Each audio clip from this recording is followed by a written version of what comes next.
The Lord told me to tell you that you're coming into your harvest season. You're coming into your harvest season. And the reason you're so frustrated and the weeds seem so intolerable, weeds that you've been tolerating for years, are driving you crazy in this season.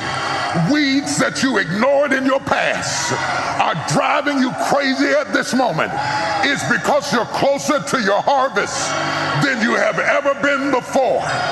Somebody in this room that's been waiting on a harvest a long time, you ought to give God a harvest praise.